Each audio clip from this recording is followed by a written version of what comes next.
Hello दोस्तों, मैं आपका अमन सर। इस बार मैं आपके लिए एक्सेल में पुरानी शीट पर ही क्वेरी लेके आया हूँ। मुझे कुछ बच्चों के व्हाट्सएप पर मैसेज आए थे। वो लोग ये कहना चाहते थे कि जो सर आपने लास्ट वीडियो में टीडीएस बताया था, जो फिक्स टीडीएस बताया था मैंने, वो 20% फिक्स करा था, जबकि इसका स्लैब रेट जो है अलग अलग पर अलग अलग तरीके से लगता है। और बच्चे कह रहे थे सर कि ये कैसे पॉसिबल हो पाएगा कि ये अलग अलग जगह पे अलग अलग तरीके से लग सके। तो इसके लिए हमने एक इफ कंडीशन बनाई है, इसका एक तरीका ढूंढा है। आशा करता हूं आपको ये तरीका मेरा पसंद आएगा। जो सब्सक्राइबर मेरे नए हैं, मैं उनको यही कहना चाहूंगा, ये मैंने एक पुरानी वीडियो बनाई है जिसका लिंक मेरी इस वीडियो पे आ जाएगा। आप सबसे पहले बेसिक निकालना समझे, टीडीएस वगैरह जो ये इसको निकालना समझे, तभी आपको आगे की वीडियो समझ में आ पाएगी। मैं अपनी नई वीडियो चालू करता हूँ। देखिए, जो इस वक्त जो स्लैब रेट है आपका, वो सबका अपना अलग अलग है। जैसे इस वक्त का जो करंट स्लैब रेट है वो हमारा 2.5 लाख तक इस वक्त स्लैब रेट के अकॉर्डिंग नील है। और 2.5 लाख से 1 रुपये ज्यादा होकर 5 लाख तक का 5% आपका इनकम टैक्स है, टैक्स रेट है ये हमारा। 2.5 लाख तक तो पूरा माफ है, मगर 2.5 लाख से 1 रुपये ज्यादा होने से 5 लाख तक का 5% टीडीएस कटेगा। बिटवीन 5 लाख 1 रुपीज से लेकर 7.5 लाख तक 10% का टीडीएस है, इनकम टैक्स है। बिटवीन 7.5 से 10 लाख तक का 15% है। और बिटवीन 10 लाख से 12.5 लाख तक का 20% का स्लैब रेट इनकम टैक्स है।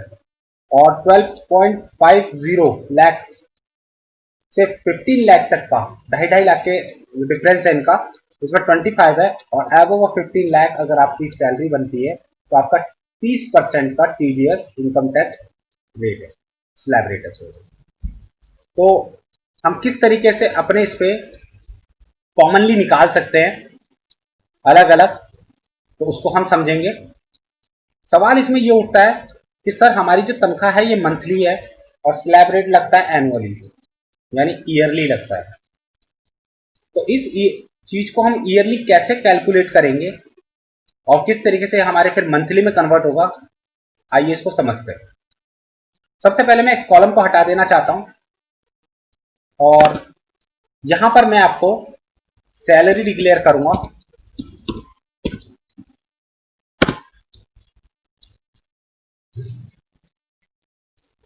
तो मैंने यहां पर आपकी सैलरी डिक्लेयर की, जो कि मेरी ईयरली सैलरी होगी। ब्रैकेट में से ईयरली कर लेता हूं।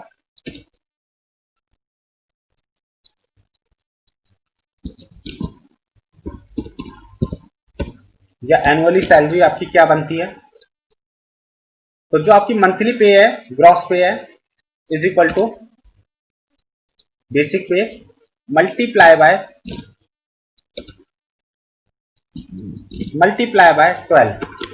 तो ये मेरी ईयरली पे आ जाएगी। दोबारा करेंगे, is equal to this cell basic पे मल्टीप्लाई बाय 12। इसे हम नीचे तक खींच लेंगे। अब ये हमारी ईयरली पे आ गई, तो हम इसका स्लैब रेट बनाएंगे, income tax.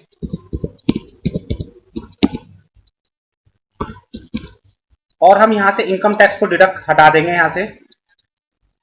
Is equal to का सेल लगाया, इफ कंडीशन पुट की, bracket on this cell is greater than and equal to 15 lakh.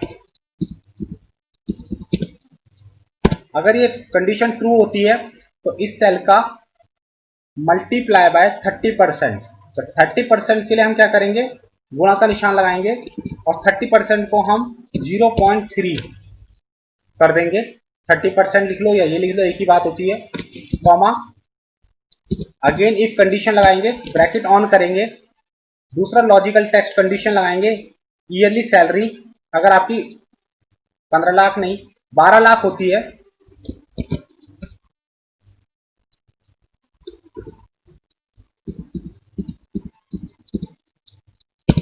अगर आपकी 12 लाख बनती है तो इस वाले सेल का सैलरी का मल्टीप्लाई बाय 25%, तो 0.25%, 20% मान लीजिए, कोई एक नॉर्मल स्लैब मान लीजिए, मैं 20% ले लेता हूं, मैं इसको 10 लाख ले लेता हूं, जो भी कंडीशन हो यहां पर आप अपनी मर्जी से लगा लेंगे, तो मैं इसे 20% ले लेता हूं।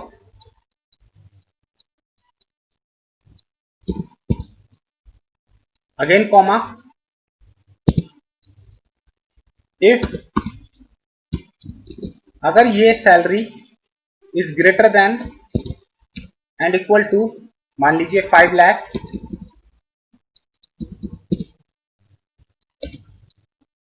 तो इस कंडीशन में हम क्या करेंगे, इस कंडीशन में हमारी जो सैलरी का जो निकलेगा इनटू मान लीजिए 10% है,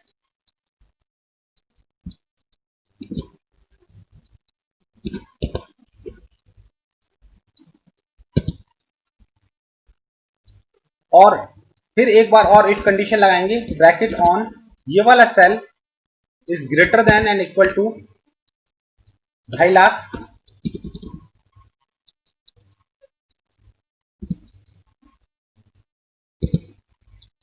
ढाई लाख से ज्यादा है मगर 5 लाख से कम है, तो मान लीजिए 5% टीडीएस करता है, तो दिस सेल मल्टीप्लाई बाय 5%,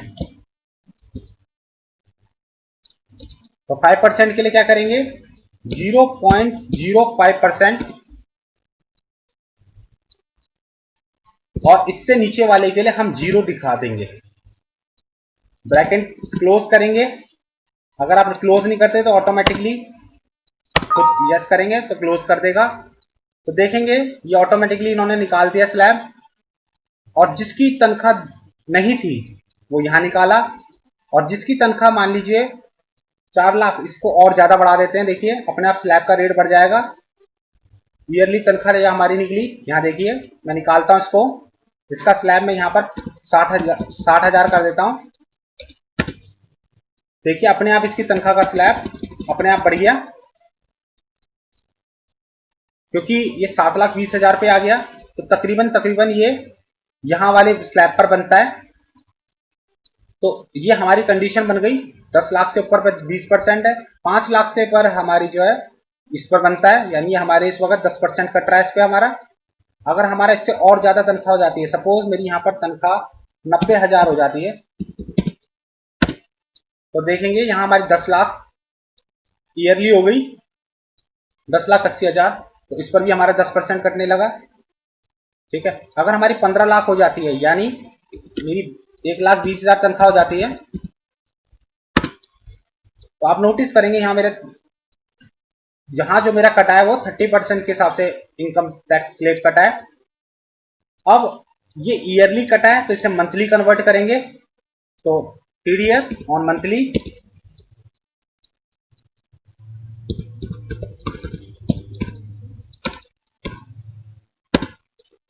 अभी जब मंथली में कन्वर्ट कर लेंगे, this cell is equal to का साइन लगाकर दिस सेल डिवाइड बाय 12, तो मंथली आ गई है, नीचे तक खींचेंगे, ईएसआई है, ईएसआई 20%,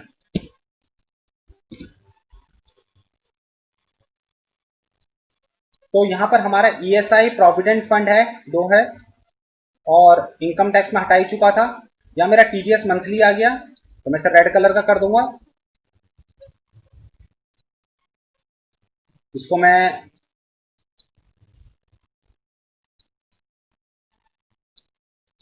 अब मैं नेट सैलरी जो मेरे को इन हैंड मिलेगी, नेट सैलरी, तो देखो बच्चों इज इक्वल टू ग्रॉस मेरा निकला हुआ है minus provident fund minus ESI minus मेरा जो मंथली स्लैब है, और क्योंकि ये स्लैब में आता नहीं है इसकी जीरो, इसकी एज इट इज बस ये दोनों कटेंगे, बाकी कुछ नहीं कटेगा। तो देखेंगे हमें नेट सैलरी ये इन हैंड मिलेगी। इसे मैं बोल्ड कर देता हूं, थोड़ा साइज बढ़ा देता हूं। तो देखो ये एक ऑटो जनरेटेड सैलरी है। यहां अगर आपका 2 लाख के आसपास का स्लैब पे आता है तो ऑटोमेटिकली 0%, 10 लाख से अबव का स्लैब पे जाता है तो ऑटोमेटिकली आपका जो है स्लैब बढ़ जाता है।